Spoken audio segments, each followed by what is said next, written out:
is like you have your VR, but Uh-huh. you also have you need a VR headset that has pass through, so cameras on the outside, you can actually see what's happening with your headset on, if that makes sense. So he Interesting. basically has it so he can see his. I'm telling you, both ecosystems, Lovely Dashboard and DNR, are thinking outside the box.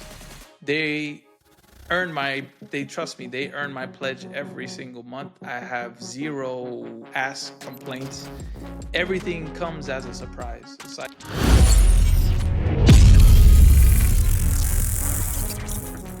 hello and welcome to the Chicane Podcast, where we discuss all things in the sim racing world. I'm your host, Jason Rivera, and I'm joined here by Mr. Jeff Smart.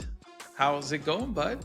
Jason, dude, pleasure as always to see you. I'm ready to get into. We got some good stuff today. It is week 1 of the Formula One season. Oh, We got a big man. episode today. Wow, dude, that's right. Dude, I'm Damn. pumped. I can't wait, dude. I mean, it's weird seeing Lewis Hamilton in red, though. I can't get used to it. It's like, Does not compute. Does not right? compute. It doesn't. I don't know if it was like 12 or 13 years in a black car, in silver and black.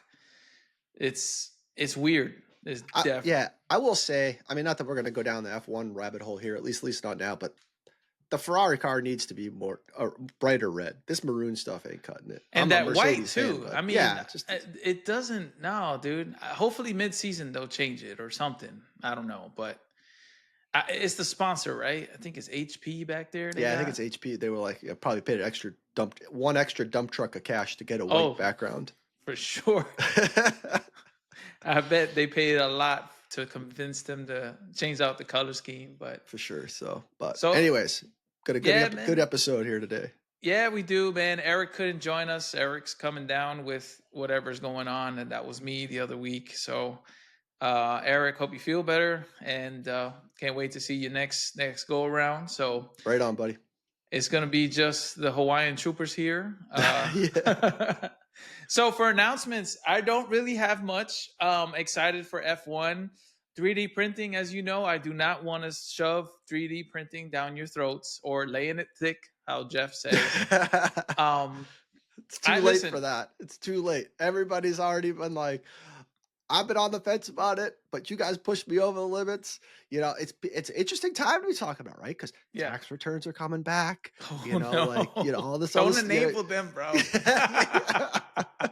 So it's like that totally makes sense too. Everybody was like, "Oh, there were a couple comments. I was on the fence about buying one, but I was looking at that bamboo. But now that you guys showed me all the stuff, I'm all in." I'm like, God, we're like, most wanted list of like spouses to sim racers right now. Well, I'll tell you this, and I will mention this here. I will mention it here, and take my words with a grain of salt. And we're not a politics podcast at all. But if you live in the United States and something that at high cost value like that coming from China, they're talking about tariffs and all kinds of stuff. So you might want to order sooner than later if you're thinking about it, and then you double up with the tax returns. So I mean, you've earned it. That's what I'm saying. You've earned it. So I was gonna say this. It doesn't matter which model you decide. 3D printing is 3D printing. It doesn't have to be the super high end, expensive model or whatever. It's all about what works for you, and do your research. Again, do your research. We're all new to this. We're all new to owning one of these, and we're in what I call the honeymoon phase. That's what we're in, where it's a shiny new product, and you just want to see how it works and see what you can build out of it. So that's what I have for announcements, man. How was your week, though? It was good. Just a little bit of driving, a little bit of everything. Just about out of rookies for Rallycross. Just drive, not a cut secret. Formula One open wheel is my favorite. I do like to get in there with some B class open wheel. I think that is probably the sweet spot for me. Fast cars, people in there driving, really, you can go wheel to wheel and know you're not going to get taken out. But God, it is, especially with my new shifter, dude. And it just adds a clicking gears as you're driving sideways around a turn is It's pretty cool. My new wheel, time will tell. Who knows when it'll be here, but when it will, I'll hold it up and it's actually like a real wheel. I say not a real wheel, not a sim wheel. It's gonna Yeah, get it's an a real NXG wheel. hub, Yeah. NXG Yeah. hub, and it'll go on there. It's like weird to say like a dumb wheel, right? It doesn't have any You buttons got on your it. NRG, which is a real life car. Same thing, you know. I mean, that's part of the immersion, right? That's how you like. Sometimes when you start in this hobby, you're like, so why do you need all these why do you need all these different wheels? Like, why do you need that? Why don't I just have one wheel? And then it's kind of like as time goes on, you kind of realize, oh, this kind of fits well for this purpose, right?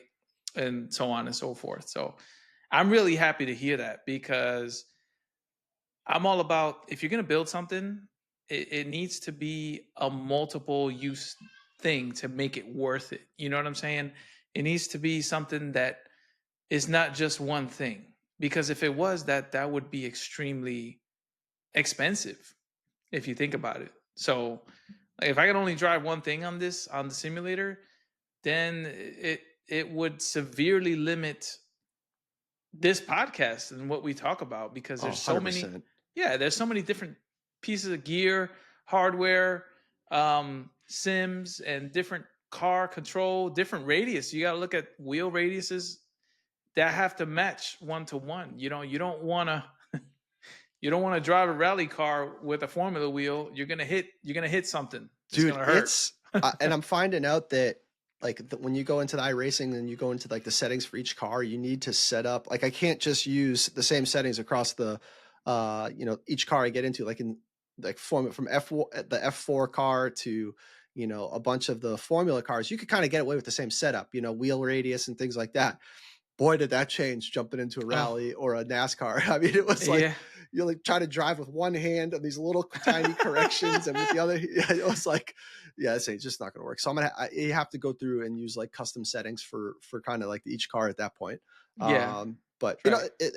that's kind of the fun of it is like right now I got a formula car as I'm formula wheels. I'm driving the rally cross right now, so it's a little bit of breaking what we would call the immersion, but whatever.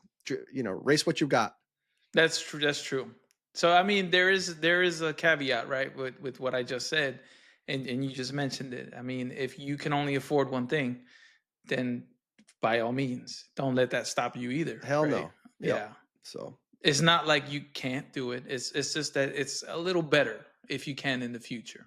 Um, and again, real life wheels, they're not really that bad compared to the likes of a 1500 plus wheel or 1200 plus US. I'm talking yeah, this was peanuts compared to my soul pack. probably like I mean, everything's 100, two peanuts hundred compared to that thing. bucks. Yeah. Yeah, I know. So yeah. So Yeah. And to know that you have a real life wheel that's that's designed to withstand like heat, sun, sweat, grime, and it's on a sim, it'll last forever. I promise you that. It'll last forever. You won't wear this thing down. Good that'll luck look wearing it cool. down. And it'll look cool. Somebody told me ABC, man, always be cool. All right, man. So just all right, so we're going to get into the main discussion here. This episode, or at least my portion of the episode, is more on catching up. So we're trying to catch up with a lot of news that's been happening, circling. We've been excited for certain things that kind of shifted the focus, if you may. But there's been some changes. And the first one I'm going to cover is for the new lovely sim racing update. And I will share my screen. It'll be a quick one. So let me just go to over his website and give him kudos because Konstantinos continues to change the game for a package that you're paying for one price. And I really respect that. So shout out to him. I will go through the change log, but I will show you real quick the new dashboard that he created. That it's like two or three of them. So one of them is this lovely dashboard companion portrait. So if you have a portrait phone screen that you want to display something in the portrait mode, we have an option for you. He also released a rally dashboard that's geared towards, rally. So a much more simple, It's to the clean. point, clean, yes. And this next one. is what blew my mind away because I hate circular displays. However, comma, take a look at this round dashboard that he created. Tell me that this does not look awesome. Tell me Oh, that. that does look pretty cool. I'm not gonna lie. I mean, Yeah, it's not moving to see, your tack and what's the green bar is moving. Oh, that's like your relative. yeah, dude. This is yeah. And then you could change this background, this screen background. I wish I could show more for you, but let's go through the change log real quick. If it doesn't open up another tab, anyway.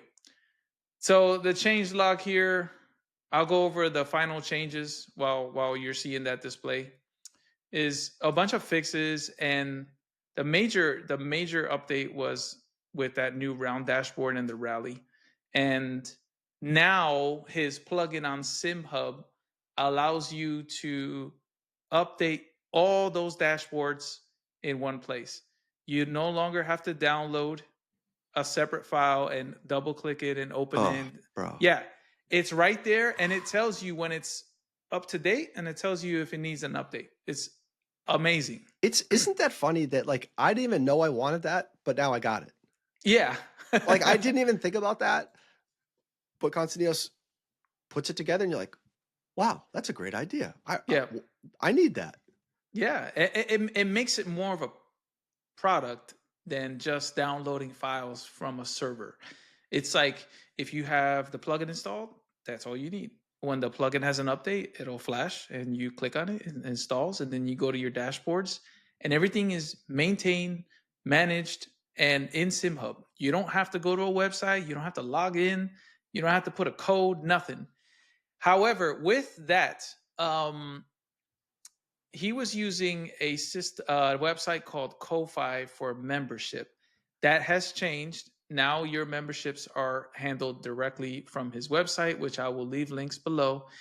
And he also has an option for migration. So they're definitely going away with Ko-Fi. So if you have a Ko-Fi membership, you might want to double check for all you lovely sim racers out there that are members. It doesn't matter which level. Um, so yeah, that covers in a nutshell lovely sim racing Uh, you know, updates. I'm kind of glad that they're. I mean, I assume he's leaving Copay or whatever that program is that we were Kofi or using. Ko-Fi, whatever. Yeah, I'm assuming it's putting more money in his pocket. And anytime we can, hook up a sim racing developer with, you know, what's Right. rightfully theirs, in my opinion, I I'm definitely. all for it, 100%. And for the same cost. There was no Yeah. increase. Yep. He released 3 dashboards and all these updates for the same cost. That's been the same price since its inception. And that's why it makes it more value. Like when you put money towards something, if and you see that progression. Same thing with Daniel Newman Racing. Daniel Newman Racing created a rally dashboard and he didn't change his price. He said, "Hey man, if you looking for a different look or a different take, um, there's an option for you. Excuse me. There's an option for you." And also, they both have their different flavors, right? So let's say you're using the lovely dashboard for everything, but then you want to jump in a rally car. You have a different. Danny Newman has his own flavor, his own style. So you can, if you're a member, you can choose that route, or you can go over to whichever one you want. So with Daniel Newman as well, he also had a big update that was just released the other like 2 days ago, maybe yesterday. I don't know. At the time of this recording. So let me go ahead and share that and give it up to my man Daniel. And here we go. So we got to release a change log of 5.2. So the man goes on vacation. Probably bought his He laptop. he comes back, and in 2 days he's firing away.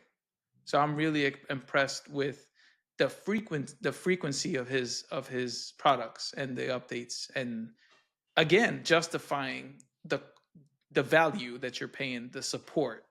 He's all about, hey man, if you support me, I'm gonna support you as best as I can. So I'll go over this real quick. Car specific RPMs arrived to EAWRC. all the cars, All which is cars. a lot of All them. cars. Yeah. So he added all three of the new Pack 4 of Le Mans Ultimate, which we're going to go over uh, some of the changes that they received just recently on their new Pack 4. He added the second stage blue LED when headlights are activated for ACC, wheel and both wheel and button box profiles. Ignition and engine off, on and off colors function is customizable. So if you don't like the yellow, I think it's yellow and red, then you could make it purple, blue, whatever you want to match your scheme on the wheel. Added the option to create a delay in seconds when using the function, the function button. Okay, cool. Added clutch feedback to the telemetry profile as a brand new clutch companion. Wow, look at that. That's awesome. Added flags to the companion profile. So the companion profile is, let's say you have a DDU and you have a wheel and you don't want to display the same telemetry on both, then he's made a companion where you can customize the top and separate them. So that's what he means when he says companion profile. Flags and spotter priority selection. You can now determine which effect you wish to take priority. This is a big one because let's say there's a yellow flag on track, but then there's also, I don't know, a blue flag. Sometimes the blue flag will take over the yellow, and I don't really care about the blue flag. I already know who's behind me. I care about the yellow flag to see if there's somebody off track, if they're trying to rejoin. So that's really good for you to just a click of a button and say, hey, I want you to prioritize uh, the yellow flag. Added a new button function for refuel. For I thank God I need to go and do that for refuel, which is awesome. That means you can change the color and everything. Assuming, Daniel, if I'm wrong, correct me. Added the option to show critical flags on the matrix boxes. Okay, added fuel, low fuel acknowledgement hotkey. This is dope because That is sometimes, cool. when you got low fuel, the whole rig turns red, and it does not go unread until you refuel. And sometimes that could be a lap or two where the whole rig is yellow.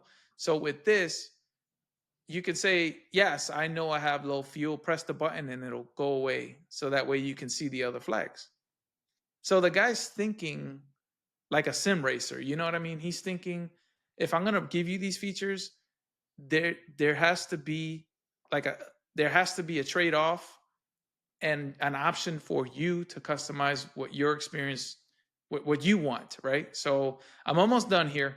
Added a low fuel. Oh, say I got that. Okay, brand new. Okay, two brand new profiles. So Yeah. 011, 016, and 0. Added support for upcoming DNR Speedway oval What? dashboard. Oval, Jeff. Yeah. So he's making an oval dashboard that doesn't exist. And on top of that, he was the first one to drop I think he was the first one to drop the rally dashboard too, um, on his products. And modern rally dashboard came from DNR first, and then some changes here, which I won't go over. These are just bugs, fixes, and changes. I think you get my drift. Dude, And again, like things that I didn't know I needed. But yeah, now that I see them, I'm like, dang, that's pretty sweet. I didn't know I need. I never even thought of that, but now I want it. there's like Just to three things acknowledge your that that you're low on fuel. Okay, got it. Opposed to just continually being reminded. Yeah, Yeah, so super I mean, cool. I'm telling you, both ecosystems, Lovely Dashboard and DNR, are thinking outside the box. They they trust me, they earn my pledge every single month. I have zero ask complaints. Everything comes as a surprise. It's like I'm a sim racer. I jump in and then I see that an update again. His plugin does the same thing. It updates on its own. The dashboards that he's released are built into his plugin. You don't have to go nowhere again. It's just amazing. The things that he's doing, the things that the community's building is is really awesome. Like, I mean, we didn't have this level of support a year ago. Just think, just 1 year, the start of 2024, things were just so old school. Now we have products that look modern and feel 2025 is what they feel like. So, and then I will mention real quick some LMU updates. So let me share my screen courtesy of Race Department, aka Overtake Now. So it looks like this update was already released. This is kind of old news. So they revised the LMGT3 tire model, which I need to test out and see. I won't go over this too much because this is kind of you guys probably already read this in somewhere because it's kind of old. It's just we've been we've been busy. Le Mans Ultimate Ford Mustang LMGT3 detailed like no other. So we have new cars in there. Um, so yeah, I mean, it's really a light change here. Let's be honest with ourselves. This is DLC, and you guys already know how I feel about DLC. And DLC should have been in the game, especially for a pre-release title that you're charging money for. I understand that you need money, but it's kind of it makes the game way more expensive than what you really paid for. If that makes sense, you know. So they did a few changes to the HUD and quality of life, but nobody cares about the HUD. Honestly, if you have rigs and a screen, I would disable all of this. 100%. Yeah. But if you don't, hey, more power to you. Don't saying I'm not saying anything. You can enjoy the game just as much with the HUD on. Use what you got, like Jeff said. But yeah, these are just a few updates. Hey, hey, Jason, I don't have LMU. I'm curious to see what like the community thinks of, LMU. So if you don't, I mean, to ask some of our listeners if you wouldn't mind just taking a job. I don't own it. Is it worth downloading here today? March of 25. You have like two people on to the fences. Like, yeah, it's good, and then the people that are like, no, screw them for the subscription, all that other stuff. Releasing it before it was really, as it was half baked. Right. What's your thoughts, buddy? It's a great driving looking game, but But they're trying to go with an iRacing subscription model yeah, everything is now, huh? on top of Sucks. charging you for the DLC. And I'm like, I already have a subscription. It's called iRacing, and that is not going nowhere. It's good luck competing with that. I mean, but the sim as an experience, it is very, very, very nice. Very nice. Very great. It feels great. I know a bunch of creators that switched over to mainly LMU, and one of them is Dan Suzuki. Dan Suzuki used to be iRacing all the Yeah, way. Yeah, 100%. Now he's 100, like he's deep all in. with yeah, all in with LMU and Flight Simulator now. He's got a new channel, Flight Simulator. So Dan, if you're watching, I hope you're watching. If you are, shout out to you, man. I've always been a fan of his content. 100%. Yeah. Super smart guy. Smart dude. There's a bunch of stuff that he's created on his Discord and his Patreon for wireless wheels too. Remember that? So now that I have a 3D printer, that might have to happen. Sooner or later, print something out like that. Now I can do it, which is kind of cool. And if I can do it, Jeff, that means I got you because you live like right down the street. Dude, you know what? I remember what it was that I was trying to think of what you could 3D print is we could get into making your own wheel. Oh yes, yes. Dude, that was something that I've always thought about. I always see like the ads for them on like I forget where I see them, Facebook or wherever. Oh no, but, hold on. there's a page that like basically just buy these pieces. Here's the plans that you need to print out. So And a couple nights after work, and you got yourself a pretty one-off here you go, wheel Jeff. that This is yeah, what you're that's talking it. about. Yep. 100%. Yeah. I know. Trust me, these guys are amazing. So now, Dude, I those really, wheels are Jeff, you killing me, clean. man. I was trying to not put 3D printing stuff up in here because I kind of I took some fire my way, And I'm like, hey man, listen. So we're gonna go through this real quickly, No, really this is quickly. awesome. This is I think it's cool is to have a wheel that you made, right? I mean, Yes. it just is even if you use it every now and again or just as a, something on the wall that you look at and be like, dude, I built that. And now I'm sure you know how all the other wheels work for the most part, I'd imagine. Yeah. If you wanted to build this, they'll sell you the files to print for 45 euro. And then here's the You need some carbon plates that you can buy. mm-hmm. No, you print these. All of Oh, these do are you?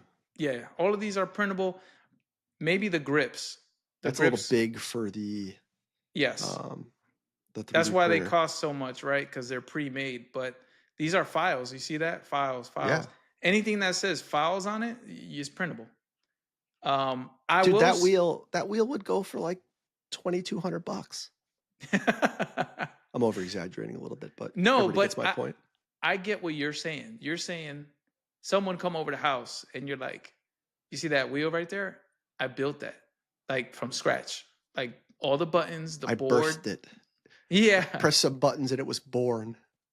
The thing about this is soldering skills. So if anybody knows a good guide for me to learn soldering, because I with 3D printing, if you want to go deep, you have to be good at both. Dude, So I did the FPV drones, build your own for a while. oh And yeah, the only way to get into it, like watch some basic videos, but you just gotta like buy basic parts and just practice. Like not that you're building anything, but just learn to practice how to tin things and then, solder and um oh right, and then you use the forget that little clear stuff that you put on there and it melts yep. away Yeah. to clean it up. I guess I don't Yeah, know, look, you can buy all like the peripheral stuff dude. that You you could would need. buy the whole thing, like the whole thing. Yeah, it's cool. I The think it's circuit cool. board, I mean, but you know, this is a completely, and this is another thing. The advantage here of printing this and building it is that it is 100% serviceable. You have all Oh the yeah. parts. Yeah, if something breaks, goes wrong on this wheel for whatever reason, you could just swap out you know how it's built. You built it, you know. So that's a bonus topic that wasn't planned, but when Yeah, you sorry about mentioned that. it, Dude, I was thinking about this forever the other day and I just thought of it. right? But I it'd be think cool to have your own wheel. My neighbor's got one of those like laser engravers. I'd bring that sucker over there and I'd have them, put my right. name and number on there or something or the Chicane podcast logo or something. That'd be dope. Yeah, yeah, for sure, man. For sure. I mean, something you love custom made stuff. I already know that about you. Your fuselage is dope as hell. It's like all carbon fiber around you and it's got the big high rise. So, yeah, you pride yourself with that. I mean, I like it too. I'm just not good at it. That's the thing. I'm not good at it. But a machine that I can tell it what to do is a very different story. But enough Enough of the before I three. before somebody comes after me, man. Enough about 3D printing. I will leave all the links of everything that I've shown today because I was a little quick about the LMU update. Um, Also, newsflash: SimMagic, SimMagic's co-founder, what's his name? Tyler Wang. Tyler Wang leaves the company. He gone. Is it going to affect you? Probably not. I wouldn't worry too much. These things, CEOs leave all the time. They switch, but don't worry about Bro, it. I Yeah, think SimMagic is like doing one of these guys. yeah. And they Every got product coming on the way that's going to continue to make it go this way. yeah, it's line. Like they They're going to be all right. yeah, they're lined up. So they Yeah. got things lined up. Um, Especially Q2, Q3. We might start seeing some stuff here shortly. I think we just moved into Q2, so We're pretty um, close. Yeah. pretty close to Q2, right? So I mean, usually Q2, Q3 is when sim gear starts hitting the market by the masses, and then in Q4, then Black Friday all over again. So that's how they cash you out. That's how they cash out for the year. But That's the way it anyways, goes. um, over to you, Jeff. Let's see what you got for us this year. I mean, this year. This uh, episode. this episode. Yeah, so I was watching just cruising Facebook the other day on the Simagic or not the Simagic, but the Sim Racing Setups Facebook page or Facebook group, and I came across a post that most of them are like, "Hey, whose fault is this? iRacing." You're like, bro, nobody cares. Like, it's just getting old. But anyways, they probably you guys don't post that stuff. But anyways, back to the point at hand. This dude is a VR racer, but he figured out his name is Christian Hawk. I'm probably butchering the dude's name, but anyways, he figured out how to do blended reality with sim racing. He's using iRacing. I'm sure you could do it with AMS other stuff, but so I'm going to show Wow, the video here blended and reality. Like, we can talk about it. Super cool stuff. So blended reality for those is like you have your VR, but uh-huh. you also have you need a VR headset that has pass through. So cameras on the outside, you can actually see what's happening with your headset on, if that makes sense. So he Interesting. basically has it so he can see his rig, right? So the big thing with VR that kind of people push back on is I just spent all this money on a awesome badass wheel and I'm going to put goggles on over him and You now can't lose see the it. Yeah. wheel that I just spent all this money on and You the got like rig and all this other stuff, right? That 50 buttons sucks. on the wheel that you don't know where they are. You I don't can't know. see them. Yeah, like you're like, yeah. So he Guessing. figured out a way to where you see your stuff, your peripherals, your steering wheel, your shifter, your legs, your pedals. But as you go up and you can set it, you start to see the car and iRacing. If you're in a GT3, you can look around and see, the roll cage. Look the other way, you can see the netting and stuff. So I'm going to show Wow. the video here and then we can talk about it. So stand by 1 second. Gotcha. It's time for show and tell. Here we go. So this is awesome stuff. So here he is explaining that you can, you move the steering wheel in game to match where yours is. But here, if you see, like he's looking down, he's seeing his hands, his wheel. He's got a shifter on the right side. You can see his legs, and then you look up, and he's got his windshield and the That's iRacing insane, thing. bro. He just presses a button, goes into full VR. He's basically, setting up the game here, clicking through some settings. He's showing you what he's doing. And then he's Jeff, you have that MetaQuest 3. I do. So for me, I think VR is awesome, but my problem here, and I'm thinking this might solve a lot of people's problems with motion sickness because I'm not seeing my hands. Like my brains don't have any point of reference, I guess. So I think that if you saw your hands and you had reference points where your hands are on the wheel that you're touching, you can move them around like he is, right? That you see my legs, you see my hands. you wouldn't get motion sickness, right? Like I think that might be a huge game changer here. He can almost are you seeing this, bro? Yeah, he's like looking up trying to grab the roll cage. Yeah, so this eventually is it's awesome. So eventually he's gonna get going here, and it is next level. So he's got a Porsche wheel, and I guess this matches the car. Let's hear that. Wait a minute. Hold on. Damn. But look at that, dude. It looks crisp. And he says in the comments here that it looks much better in his goggles. The OSB or whatever that he's using to capture this is not nearly as good as it is in his headset. But dude, that's wild. Dude. How cool is that, dude? I think this is killer. Like next level. This is a next level that sim racing is. Now he's got motion, so that probably even adds, more to, the immersion. But if I can't imagine what's more immersive than this, like you can look over and look out your window and see the car pull up next to you. You reach down and you grab your shifter that you can see. Yeah, I see.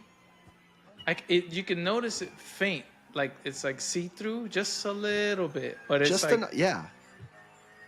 And he's in a motion rig too. Holy shit. So here's the rub, and my frustration is this dude just drops all this stuff on that page and doesn't give any direction of how to do it.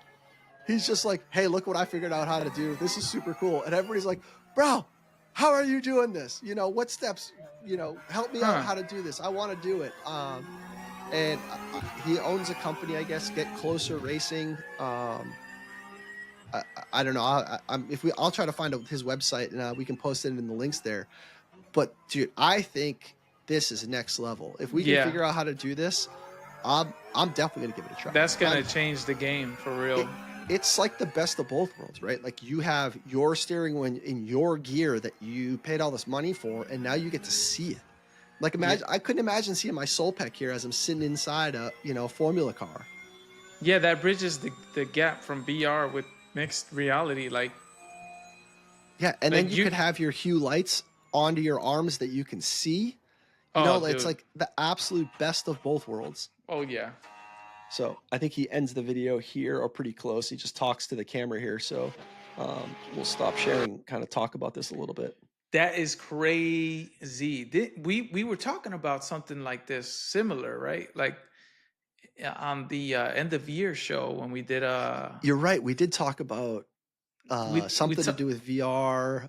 yeah, we talked about the possibility because we spend the money, like you said, on a high-end device and you can't see it. It's kind of like, but this is wild. And you have that headset, bro. Let's figure this out, Jeff. So my kid plays this, like what's first started to get me thinking about it. My kid's got this, he plays this blended, like you walk around the house and like these little cartoon aliens break down the walls of your house and they jump in and you got to shoot them and stuff. And you watch and it looks crazy. This is wild, like super cool. It's his favorite game.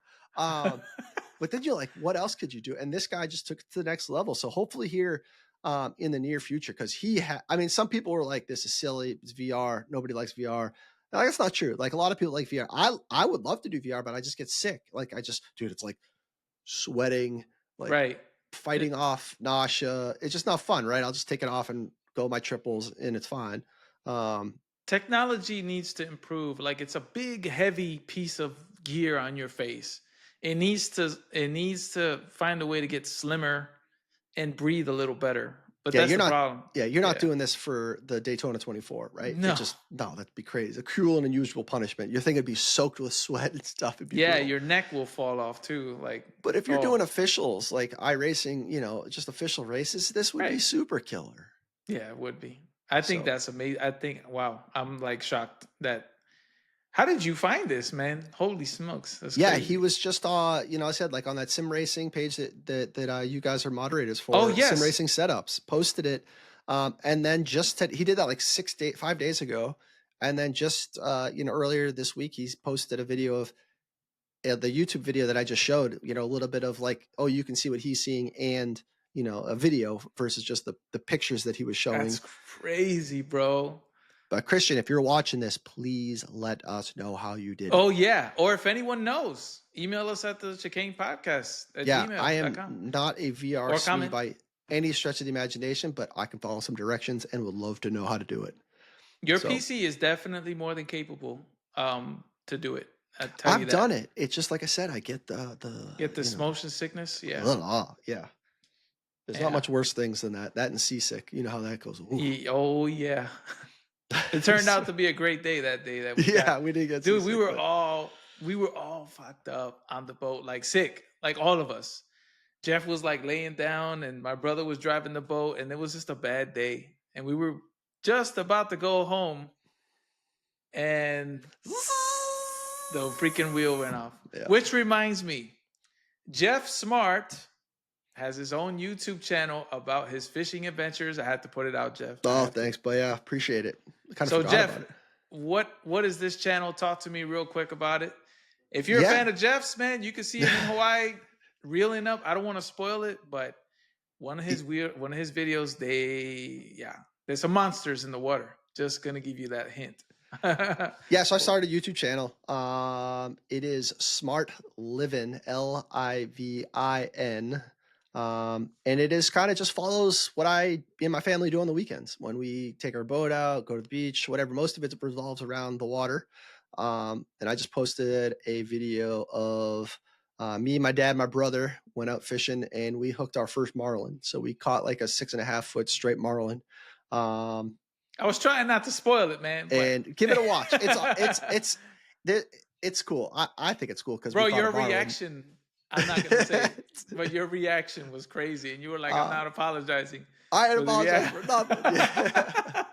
Yeah, So really awesome. Really yeah, it's well trying to made. give the feel of people can like, not everybody is, can go out fishing in Hawaii. So they can watch a video and kind of, come along for the ride, come along for the adventure. And see what it feels like to, be on the reel of catching a marlin, a couple 100 pound or, just over 100 pound marlin. And we catch mahi, tuna, etc. And that'll be on there. Sometimes it's just going to the sandbar and chilling with the fam. Whatever. So give it if you got some time, go give it a follow. Go search Smart Living, fishing or whatever, and you can't miss it. Links Just in the description, link will guys. be in the description. Great, awesome, yeah. So links in the description, and for those people that are on the audio version, we'll have links there as well. Don't forget. Okay. Awesome. Thanks, Jason. No worries, man. I'm pretty sure we'll have quite a few people go over there. We got a bunch of fans here, so yeah. Jeff is kind of a multitasker. Like he'll still be, how do you say this? Full of salt from the seawater and jump in the rig. Like that's the kind of guy. Yeah. And you got to see his collection of what do you call it? The tails? Oh, the fish tails, the trophies. Yeah. Yeah, he's got a shit I'll ton have to of put that those. in a video. That'd be a good thing to some. Because we Yeah, usually show man. like catch it, clean it, cook it is kind of what Yes. what we try to show in the video. So we could put that in there It's along the kind of, it process. kind of sucks we didn't get that video of the tuna because we were reeling tuna left and right at the end of that day. Yeah, we were hooked into six tuna, I think, right? We Six landed tunas, 3. bro. Yeah. It was like an hour and 2 hours of just pure reeling. So Just landed reeling, some. sweating. Them things are fast, bro. Yeah. And we ate sashimi like right there, like Not much better. Couple yeah. hour old. Not even, bro. Like maybe 2 hour old, maybe. Yeah. Doesn't get much fresher. Yeah. So I've been meaning to shout out the channel. So check out Jeff Smart Living.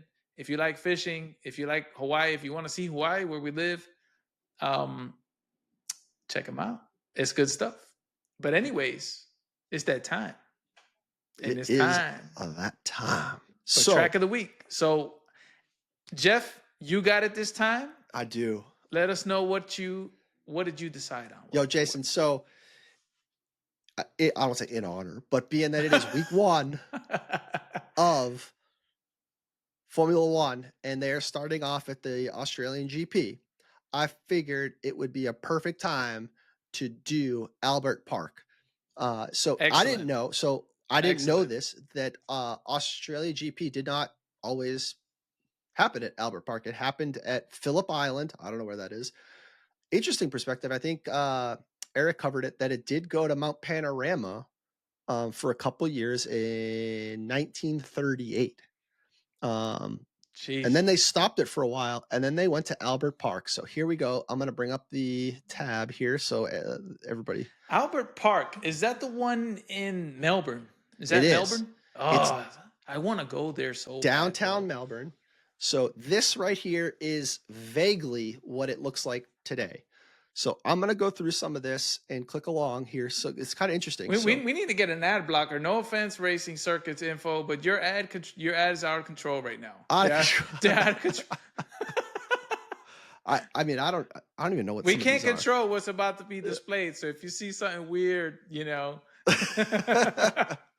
where I'm going with it, Jeff. Yeah, right. So, okay. So here we go. Albert Park. Albert Park circuit was used for the Australian GP from 1953 to 1956. The circuit was rebuilt in 96 after the Australian GP was moved from Almondale to Melbourne. The circuit is popular with drivers because of its consistent corner placement. The circuit was formed along the public roads in the parkland surrounding a lake. Much better backdrop than Melbourne's previous major venue, Fisherman's Creek, which is nestled along the dock, and a rubbish tip. I don't know if that's code for like a dump or a waste facility. Yeah, I don't know. But anyway, rubbish dump, like a trash. Like yeah, I think so. Yeah, whatever. So a nice little pond or lake is a much better than a rubbish dump. The large flat circuit features a series. They probably caught a whiff of that going around the track, dude. That's gotta be funny. Sorry, that's okay.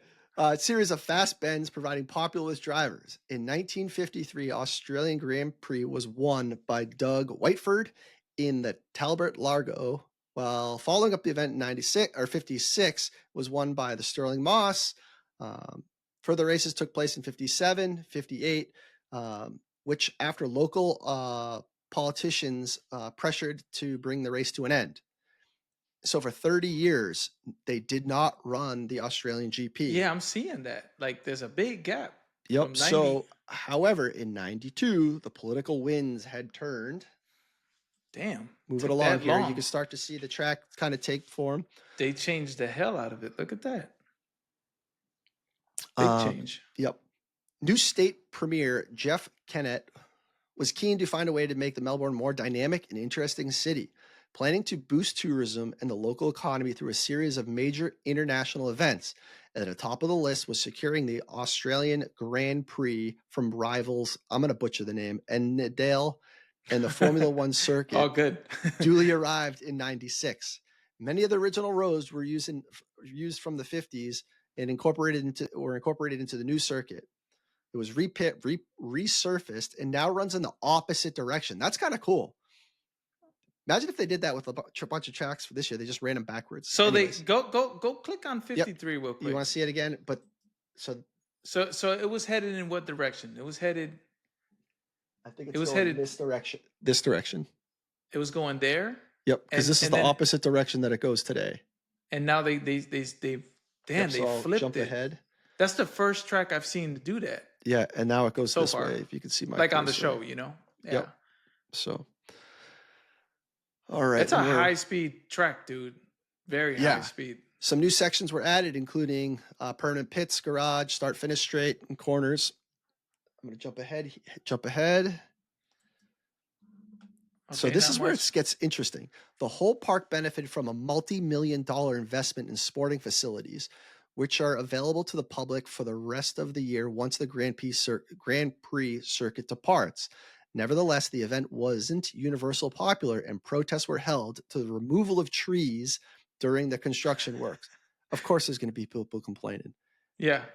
Although once the construction was complete, the amount of trees were doubled. You're like, like, you think you just be like, hey, listen for a second, protesters. I got it. We're taking down some trees, but we're going to double the amount of trees once this thing's done. So, like, let's pump the brakes on this protesting thing. Did they just move them? They just dug them out and just planted them back? I don't know. But they doubled them, right? So you think that people would be happy that happened. Yeah. So, all right, I'm going to jump ahead here. They can't make their mind. Yeah. 7 corners have been revisioned. 2 corners eliminated altogether, which is interesting here. I was researching this, is most of the time at this point in history, tracks are adding turns to slow the cars down. Australia's like, hold my beer, watch this. I'm going to get rid of some corners. Yeah, we're going to drive this thing backwards too. So at turn 1, the track had been widened by 2.5 meters, promoting better lap times and overtaking opportunities, and the same with turn 3 and 4, up to 4 meters wider on the inside. Damn. Turn 6, similar, adding the width by 7.5 meters. The largest speed on the circuit had increased from 149 kilometers an hour to 219 kilometers an hour in 2021. Jeez. The chicanes at 9 and 10 had been removed altogether. This is, again, like, leave it to Australia to be like, yeah, we're getting rid of this stuff. Yeah. Like, we're just going to make it faster. Creating the longest straight on the circus and a new DRS zone. The original circuit turn 13 was revised to turn 11, and significant changes realigned along the Lakeside Drive. I'll show this in a second. And they added some camber. Here's the final circuit, and I'll kind of walk you through. Oh, a yeah, lot yeah, of these. yeah. You can see the difference. I'm going to go back and forth a couple times so you can see. Dude, look at turn 8 going into turn 9 and 10. Hey, before we do that, yeah. Look how fast it. Dude, yeah, they got all. There's no stopping. This. There's no stop. There's no corner. Yeah, I think this is the DRS zone here, or the first one, and then there's the other one is over here. I mean, let's not truly forget about what happened over here when, some old driver named Fernando Alonso brake checked George Russell. Let's not forget about that. Okay. Oh no. Right around here. I'm gonna let you have that, Jeff. Debatable. So yeah, it's just a cool that this goes contrary to every other track that we have been talking about It is, right, does. they're making it faster opposed to slower. So I'm gonna stop sharing for a second. I'm gonna share a different. Okay. I got one other one I want to show here that's interesting.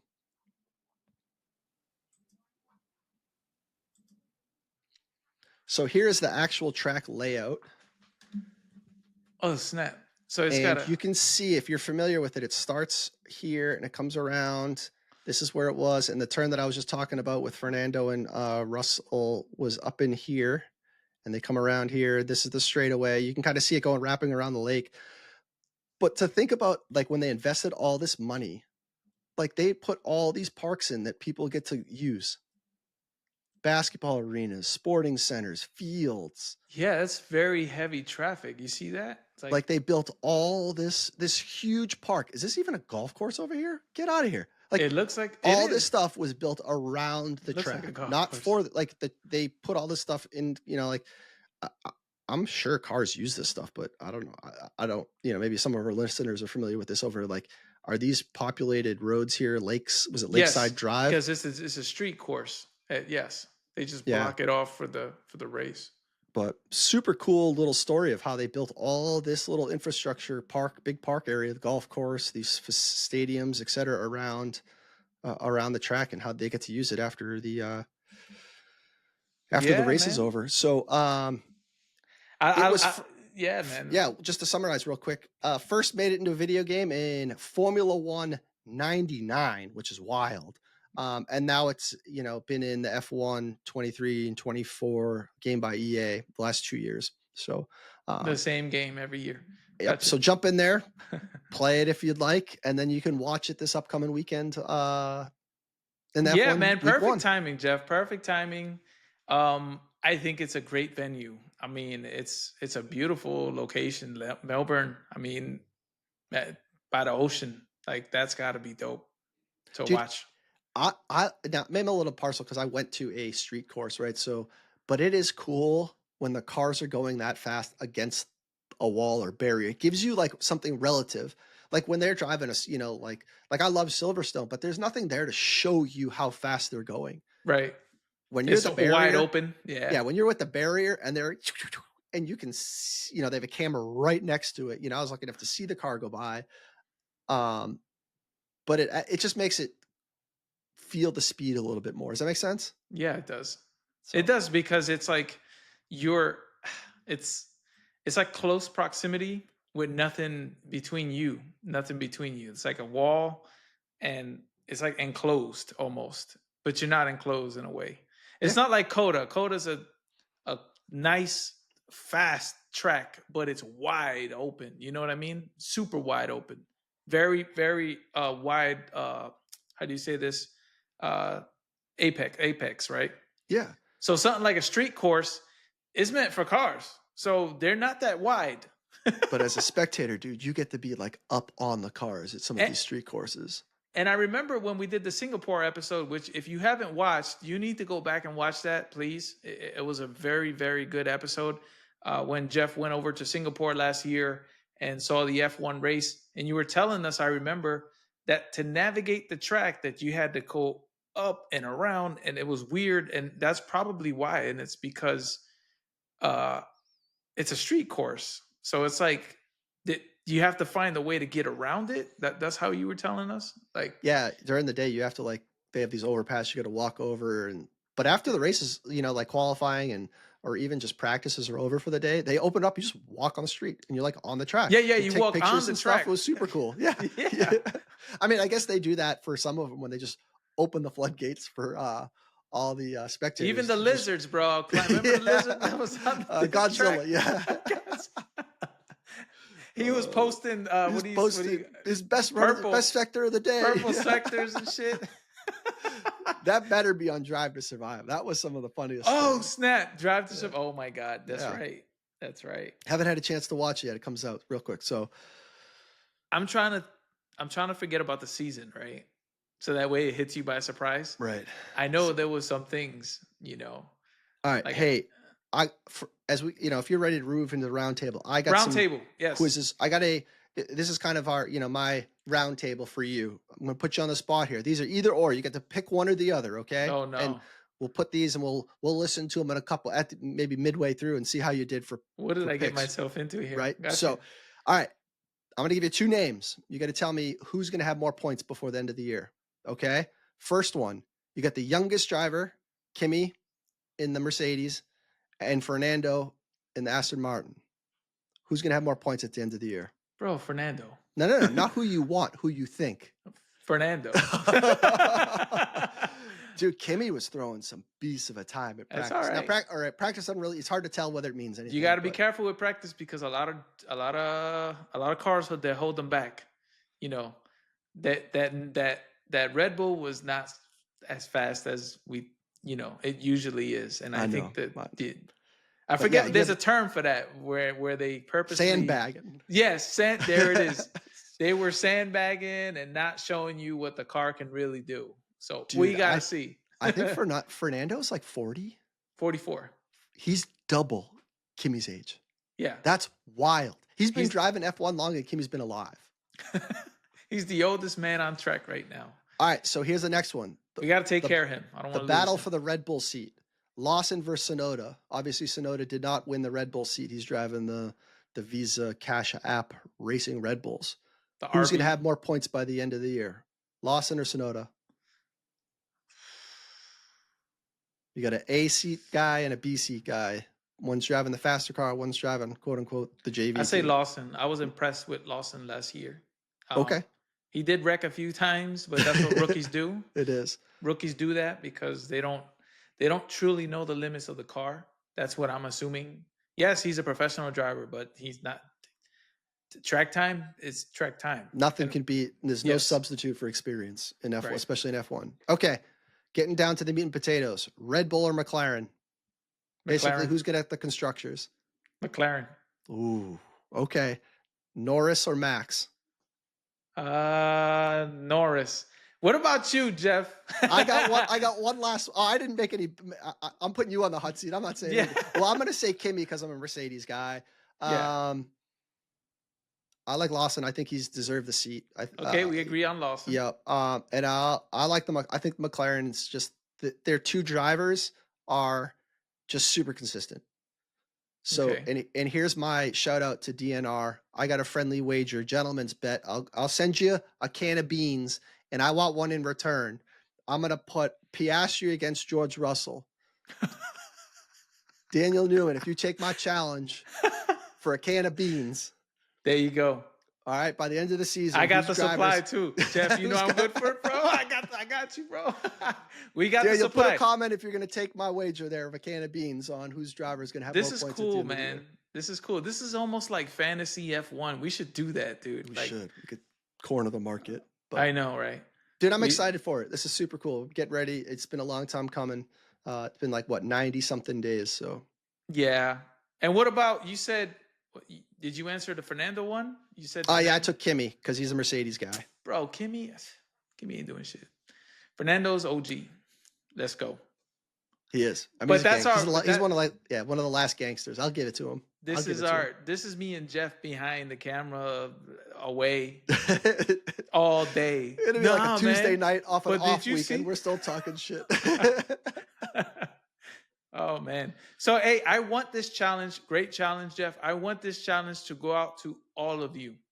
If you please leave your answers below this video or send them on an email if you want to be anonymous to the chicanepodcast@gmail.com and let us know.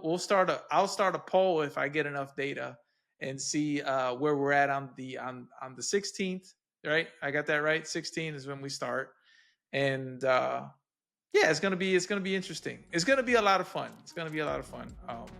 So thank you, Jeff. I really appreciate you coming today. Eric, I hope you feel better, brother.